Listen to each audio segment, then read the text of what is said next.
Mind mapping is a powerful visual tool for problem solving, allowing you to organize thoughts, identify connections, and generate creative solutions.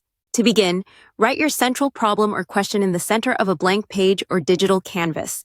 Draw branches outward from the central point, each representing a key aspect or factor related to the problem. For each branch, add sub-branches that break down the aspect into smaller components, possible causes, or related ideas. Use keywords, short phrases, or even images to keep the map clear and engaging. As you expand your map, look for patterns, relationships, or gaps in your understanding. Color-coding branches or using symbols can help highlight priorities, risks, or potential solutions. If you spot links between different branches, draw connecting lines to visualize these relationships.